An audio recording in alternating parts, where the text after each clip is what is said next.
الرجيم. Assalamualaikum warahmatullahi wabarakatuh.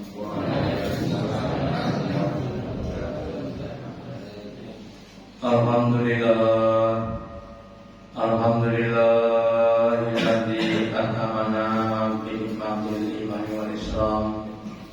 Asyhadu an la ilaha illallah wahdahu la syarikalah wa asyhadu anna Muhammadan abduhu wa rasuluhu la nabiyya wa la rasula ba'dah. Allahumma shalli ala Muhammad wa ala ali Muhammad kama shallaita ala ali Ibrahim innaka Hamidum Majid.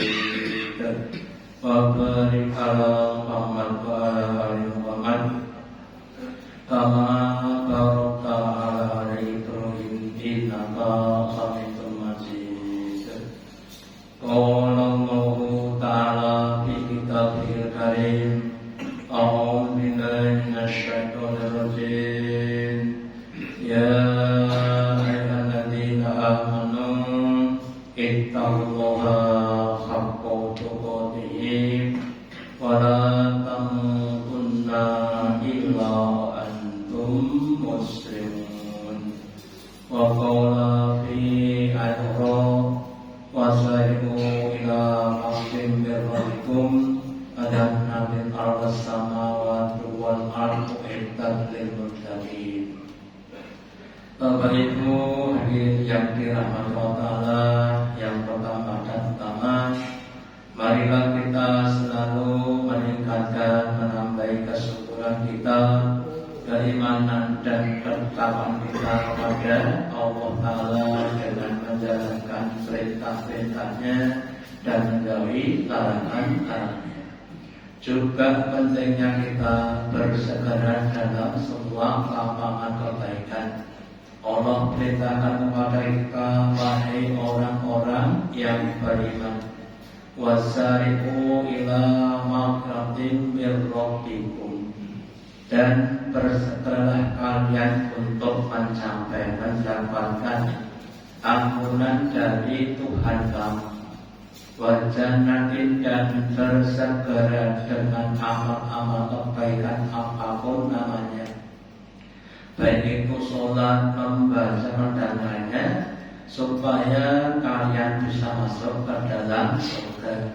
Yang luasnya surga itu adalah seluas langit-langit dan bumi, dan hanya disediakan, hanya diperuntukkan untuk orang-orang yang bertakwa. Misalnya dalam hal kebaikan nanti kita untuk bersegera, berpastabikul khairat, jangan kita bermalas-malasan. Melanjutkan materi tentang mengukur tingkat kualitas sholat. Salah satu perkara yang perlu kita cermati adalah kita diharamkan bisa datang di masjid dalam keadaan di awal-awal waktu, utamanya di sholat Jumat. Dalam sebuah hadis yang panjang Nabi bersabda, "Man tasala yauma Jum'ati," barang siapa yang dia mandi di hari Jumat, gusla janabah, yaitu mandi janabah, mandi besar. Summa roka, kemudian dia bersegera, maka nama koroba badanatan, maka ketika dia sampai di masjid pada periode atau waktu yang awal itu seperti korban seekor unta badanan, unta yang besar, unta yang baik, unta yang mahal.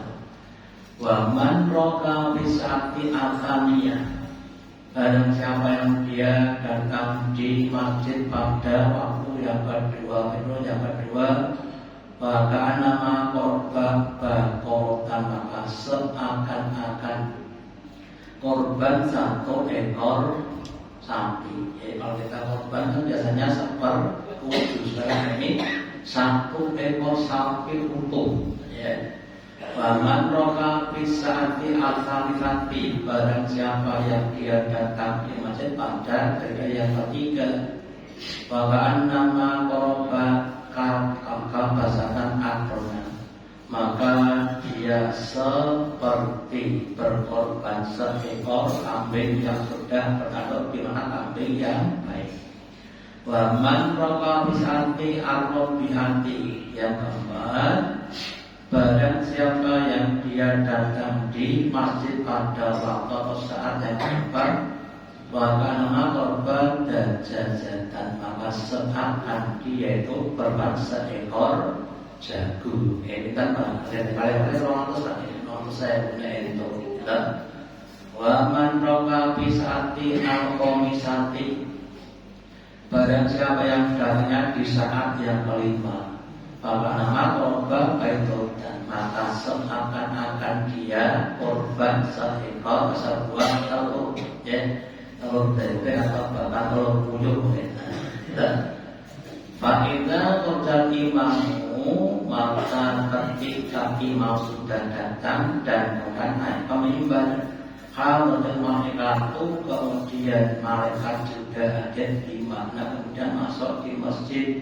Dan setelah kemudian sama-sama mendengarkan khutbah. Jadi kalau orang yang datang di sholat Jumat pada saat-saat yang awal itu sama dengan korban seekor unta yang berdana, mungkin harganya sekitar 50 juta. Panjenengan diakui korban seekor unta kita kuat ono. Komposisi kan 7 juta, ya. Atau yang kedua seekor sapi izin sendirian dan seterusnya. Nah, ini untuk menunjukkan mulianya orang-orang yang datang waktunya di sholat Jumat. Demikian juga dapat dipahami dalam semua amal kebaikan, entah itu sholat berjamaah atau pengajian atau mungkin yang lainnya, ya amal soleh, ya itu kalau datang di awal akan mendapatkan pahala yang sempurna. Kalau orang itu datangnya di akhir, mamanya saja guyonan kita, amal soleh tekonnya pas metune wedan.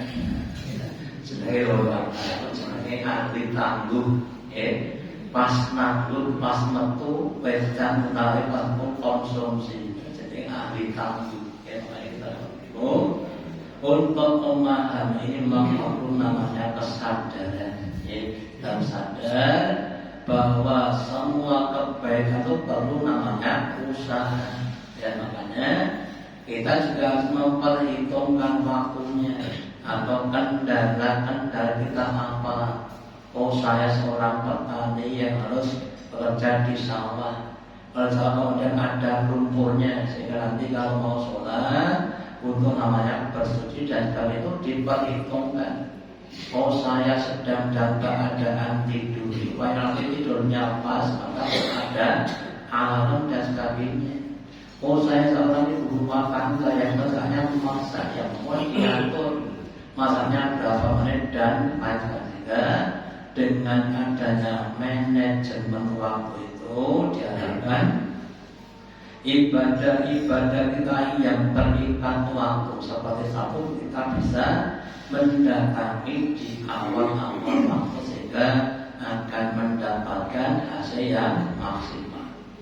Kemudian di dalam sholat itu ada sebagian kegiatan yaitu membaca Al-Quran.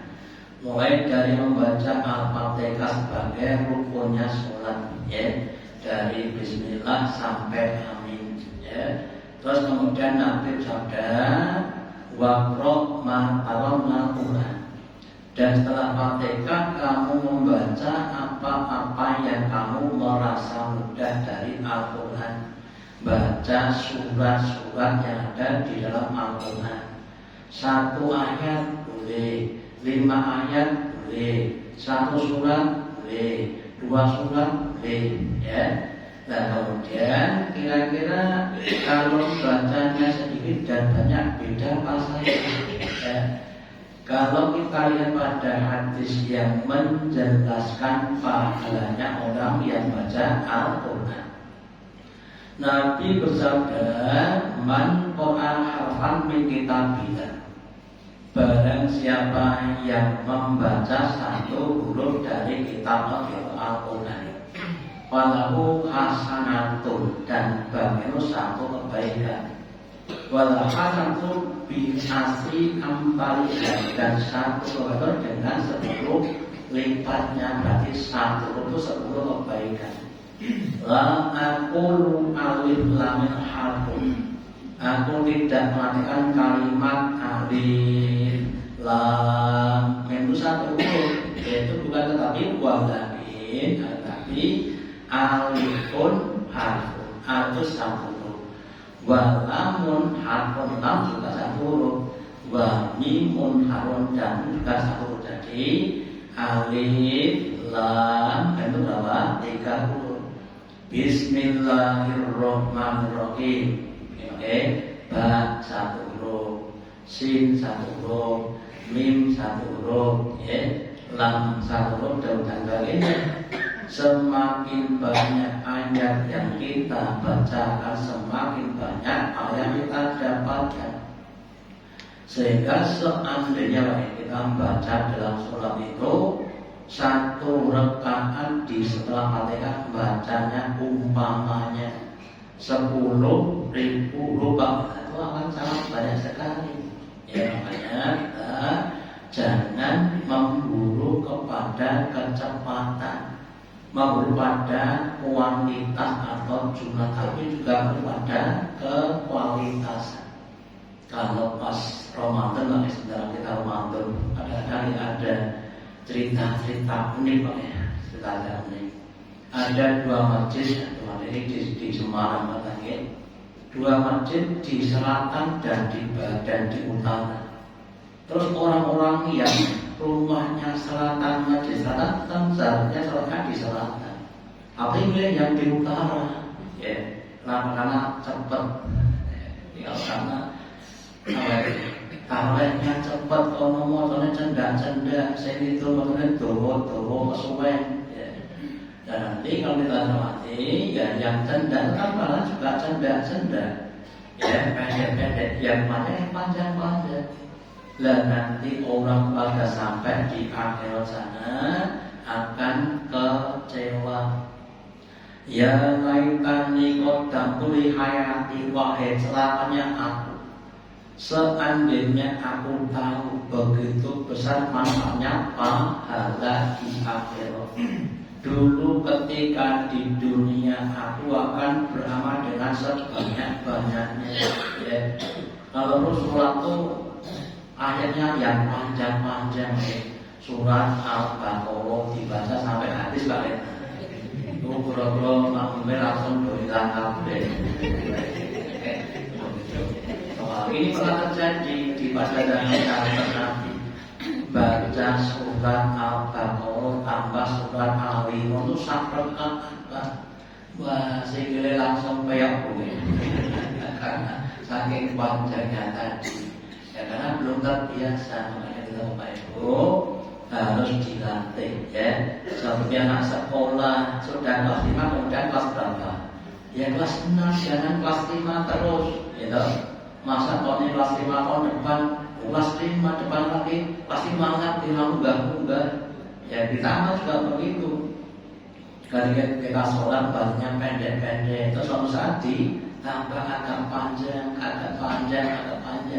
supaya kita meningkat. Sehingga nanti diharapkan ketika kita meningkat itu berada di puncak-puncak amal kebaikan, jangan stagnan, ya. Kemudian saya diwaca kulhu falam binas al-aita alam nasro, ya enggak apa-apa, ya. Tapi kan kurang utama, ya. Atau didengar enggak apa, ya. Alam tarot dan al-aita kemudian bina anzana, kita kalau terpanjang dan waktu HP itu namanya saya dapat kita semuanya terus saya. Mari kita usahakan untuk bisa meningkatkan amal-amal kita, ya, yang sholatnya, yang baca Qur'annya dan lain sebagainya. Kemudian itu semuanya adalah amalan-amalan dohiriyah, ya, amalan yang kita lakukan dengan jasad kita. Nah, sholat itu ternyata tidak cuma dohiriyah, tapi juga batiniyah, ya. Sehebat-hebatnya sholat dari sudut dohiriyah, orangnya bacanya panjang, rapat softnya dan sebagainya, adanya di depan soft pertama dan sebagainya, tapi kalau tidak khusyuk, ya tidak begitu berarti. Ibaratnya saja, orang main bola itu kan yang penting bisa memakan ke gawang lawan, namanya gol, ya. Larinya kencang, dribble bolanya bagus, tendangannya juga keras, tapi nggak pernah nyasar gawang lawan. Ya kurang berarti. Ya, maka kita sholat itu tujuannya adalah untuk ingat kepada Allah. Ya, jadi kalau kita sholat usahakan untuk bisa ingat kepada Allah, maka dibutuhkan namanya kekhusyukan. Ya, khusyuk itu apa? Tenang. Ya, tenang, tumanina. Terus ketika Nabi ditanya oleh Jibril, mau ihsan, apakah ihsan itu? Ihsan itu adalah antak budamoha ka'anaka yarum. Kamu beribadah kepada Allah, entah itu sama yang lainnya, seakan-akan kamu melihat kepada Allah. Wailam tastati fa'inau yang muka. Dan kalau kamu nggak bisa begitu, ya kamu seakan-akan dilihat oleh Allah. Kita tiang itu kalau beramal, dilihat oleh keluarganya, pasti apa? Akan tenangan, bukan sembrono. Ya, jadi kan namanya khusyuk itu seakan-akan kita melihat Allah di depan kita. Kita sedang berwawancara dengan Allah, sedang memadu kasih dengan Allah. Ya, ketika kita membaca Alhamdulillahirabbil alamin, segala puji hanya Allah, untuk Allah semata. Allah menjawab ucapan kita, hamidani abdi, hambaku sedang memuji kepadamu. Ketika kita membaca Ar-Rahmanir-Rahim, hamba sedang memuji kepadaku, dan seterusnya. Sehingga kalau bisa kita itu harus sholatnya itu ya jangan tergesa-gesa. Kemudian kalau kita itu bisa sholat dengan khusyuk, maka insya Allah kita akan jadi orang-orang yang beruntung. Di dalam surat Al-Mulk dikatakan, Bismillahirrahmanirrahim, qad aflahal mu'minun. Sungguh bahagia, sungguh beruntung orang-orang yang beriman. Ya, siapa orang itu? Apa amalannya? Orang beriman itu adalah alladzina hum fi sholatihim khashi'un. Orang yang sudah yakin dengan Allah akan bisa sholat dengan khusyuk, karena dia yakin Allah ada di hadapannya. Dia yakin dengan maha personnya Allah. Inna rabbaka labil mirsad.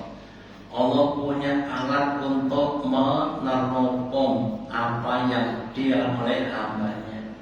Allah tahu apa yang ada dalam hakikat dan lain sebagainya. Sehingga orang akan semakin khusyuk. Lah kalau belum khusyuk bagaimana? Ya belajar sholat khusyuk. Ya, bagaimana supaya kita pelajari seperti kita kalau ingin mencapai satu tujuan. Ya, pemain bulu tangkis, pemain voli, atau penyanyi, apapun orang yang dia ingin capai satu cita, dia akan berusaha untuk berlatih supaya bisa mencapai apa yang dia cita dan cintakan. Ya, jadi kita berusaha untuk khusyuk. Tapi ya susah Pak, iya. Ya, memang orang jangan itu nanti susah untuk khusyuk. Kenapa? karena dunia semakin lama semakin makmur, ya. Nikmatnya semakin lama semakin bervariasi pakai zaman deben seneng endok pakai mung digoreng pakai digodhog buntas ini macam-macam di zaman ngomong-ngomong tadi rotok panas tambah enak tambah macam-macam sehingga orang kemudian terpesona dengan berbagai macam nikmat dunia. Dan khusyuk itu memang suatu perkara yang telah diangkat oleh Allah. Nabi bersabda, "Awwalu shay'in yurfa'u min amril ummah." Sesuatu yang awal-awal diangkat Allah dari mana? Al-khusyuk, yaitu kekhusyukan. Kalau zaman Nabi khusyuknya masih 100%, ya. Zaman sahabat mungkin 90%. Zaman tabi'in 80%, zaman kita 5%. Ada diangkat tadi, ya. Yang kita sabar itu ya lisannya baca bacaan surat Allahumma ba'id baini, ya. Tapi pikirannya basuran nanti ya. Ya. Kita baca Fatihah, alhamdulillahirabbil alamin, ya. Wah, basuran donjo sing Pak Sayuti. Ya, dan sebagainya. Akan terjadi Bapak Ibu. Makanya terus kita mohon kepada Allah supaya diberi kekhusyukan dalam sholat kita. Atau sebagian ulama mengatakan salah satu cara yang dapat kita lakukan supaya sholat kita khusyuk adalah kita istilahnya zuhud, ya, zuhud dengan kenikmatan dunia. Zuhud itu bukan berarti tidak menikmati dunia, bukan itu, tapi zuhud itu menghilangkan sesuatu dari dunia ini yang melupakan kita dari Allah. Contoh saja, ketika kita punya motor baru, ya, tapi kita masih sering untuk sholat, ya, itu nggak masalah. Tetapi kalau dengan motor baru kemudian kita bertukar ibadah, berarti namanya motornya adalah suatu fitnah, ya. Oh, gajinya naik 3 kali lipat, ya. Tapi kemudian kita tetap untuk ya ibadahnya tetap, gajinya tetap, dan itu enggak masalah. Tapi kalau uangnya tambah banyak, terus saya ingin boten ngaji, acaranya shopping, nah, ya. Esok shopping, sore shopping, bengi meh turu shopping mana? Namanya menjadi fitnah, ya. Tapi namanya zuhud itu adalah menghilangkan apapun yang dapat melupakan kita kepada Allah.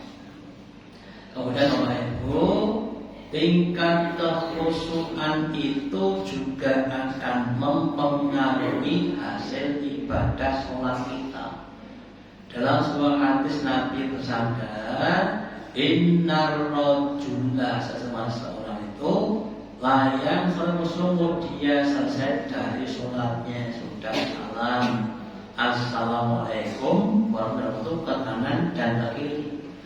Wa ma qutiba illa usrun, ya, dan tidaklah ditetapkan banyak kecuali cuma 10% atau 10% dari sholatnya. Seandainya saja sholatnya itu pahalanya umpamanya 1 juta, ya, dia cuma dapat 100.000 atau 10 atau tismuha atau 1/9 atau 1/8 sama atau 1/7, ya, sudusan atau 1/6, 1/5, 1/4, 1/3 dan separuh. Yang paling banyak itu dapat separuh, ya.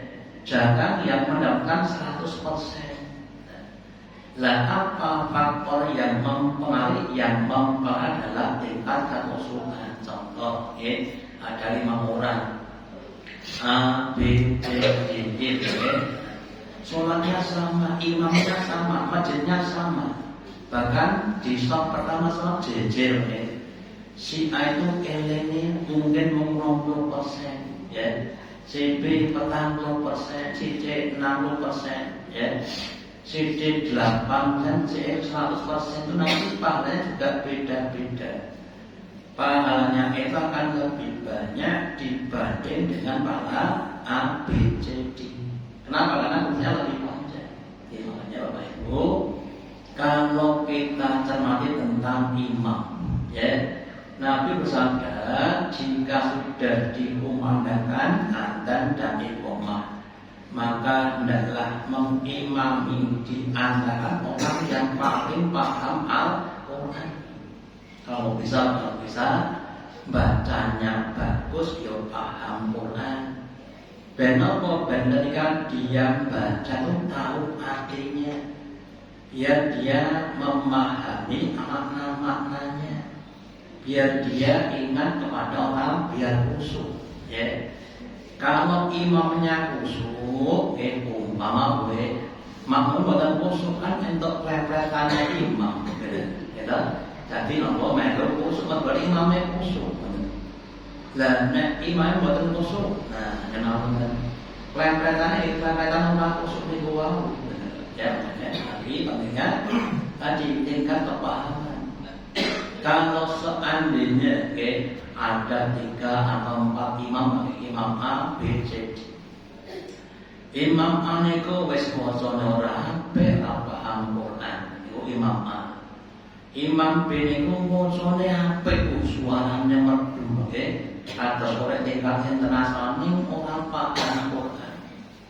Imam C niku macane ra apik, wis ompong wis ompong ora iso maca rok. Nek paham Quran wis tuwa ngaji lho, itu Imam C. Imam D itu yang masih muda, bacaannya bagus, paham Quran, ya, maka yang benar Imam D tadi, gitu. Namanya Imam Ramadan, namanya yang jadi imam termasuk saya. Monggo diusahakan untuk semakin memahami Al-Quran, diusahakan untuk bisa lebih khusyuk, benoko supaya makmumnya dapat klepetan khusyuk tadi. Saya makmumnya orang ngerti plus kabar malah mikir masak opo. Tapi kalau imam yang khusyuk yang didapat klepetan khusyuk, gitu. Contoh saja umpamanya mau naik kereta, yang paling sampai saya nama kereta sebus dari kereta bus Jakarta Bandung, ya. Kalian numpak untuk sepuluh gerenceng, ya podo tekan ini beda rasanya, kita beda nikmatnya tadi. Makanya pentingnya seorang imam selalu memperbaiki dirinya untuk bisa masuk tadi, termasuk tadi dalam kehidupan. Kalau imamnya masih maaf saja, cinta bab urusan kadunya itu enggak akan khusyuk. Makanya jadi ngomong agak berat, kudunya orang patek kumandil itu nanti akan menjadikan khusyuk. Kemudian Ali bin Abi Thalib berpendapat, barang siapa membaca Al-Quran dalam sholatnya dengan berdiri, ya, jadi sholatnya berdiri, maka dia mendapatkan kebaikan 100 dalam setiap huruf yang dibacanya.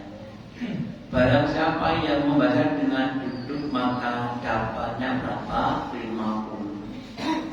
Barang siapa yang membacakan di luar sholat dalam keadaan suci, dalam keadaan berdiri, maka dia dapat kebaikan 25. Ya. Kalau dia tidak bersih, maka dapat kebaikan 10. Makanya Bapak Ibu, kalau bisa kita ini kalau membaca Quran dalam keadaan ya, kita membaca Quran dalam keadaan sholat juga akan lebih baik lagi. Sehingga semakin banyak yang kita baca, semakin banyak hal yang akan kita dapatkan. Ya, kemudian terakhir, orang yang terhadap sholatnya, Allah akan tekan salam babar belas boten emot dumatan Allah, ya. sampai pada sifatnya orang-orang yang munafik. Allah berkalam dalam surat An-Namun, wong munafik fawailul lil musholin, maka celakalah orang-orang yang sholat yang bagaimana? Alladzina hum fi sholatihim khashi'un. Orang yang dalam sholatnya mereka itu adalah orang-orang fasik, orang-orang yang lupa, tidak tahu apa yang dia baca. Atas burung beliau gak bisa ngomong orang dan apa yang ngomong harus kita hindari. Kemudian di surat yang lain, di surat An-Nisa dikatakan innal munafiqina yukhadi'una Allah. Sesungguhnya orang munafik itu menipu Allah, bahwa kalau sedang menipu pada mereka. Wa idza qamu ila sholati qamu kusala. Orang munafik itu ketika mau sholat mereka berdiri dengan malas. Pas tarik pakai tarik, mungkin imam ngomong mak mencintai kelelet tenduri. Saya mungkin yamin saya. Malah dulu langsung ada ngomong apa melu. Amin. Dia rampung rakaat salam imam menutup Allah.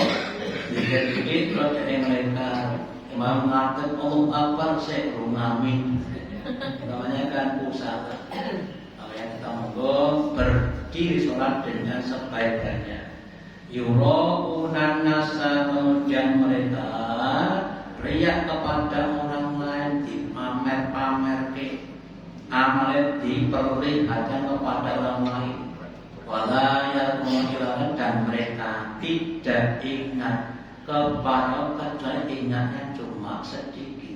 Yang lain baik dan siapa termasuk kita, kalau dalam sholat kita cuma ingat sedikit itu termasuk baru wong munafik. Kita termasuk saya dan penjelasan tadi. Makanya supaya tidak orang yang munafik, kita harus berusaha memahami arti bacaan sholat. Walaupun sepuh aneh ngapal nih. Kalau yang hafalnya maka ya saya sampaikan, yang baca tidak usah tergesa-gesa, dipahami, dinikmati, itu yang pertama. Yang kedua tadi, hendaklah kita berusaha untuk zuhud dengan dunia supaya kita nanti diberi kemusuhan. Dan semoga Bapak Ibu sholatnya termasuk sholat yang berkualitas di hadapan Allah, yang bisa menyelamatkan kita dari neraka dan masuk ke dalam surga. Amin. Demikian yang saya sampaikan pada nampaknya. Allahumma taqabbal minna innaka antas samiul alim wa tub alaina innaka antal mu'min. Kali ini doa majelis. Subhanallah bihamdika asyhadu an la ilaha illa anta astaghfiruka. Wassalamualaikum warahmatullahi wabarakatuh.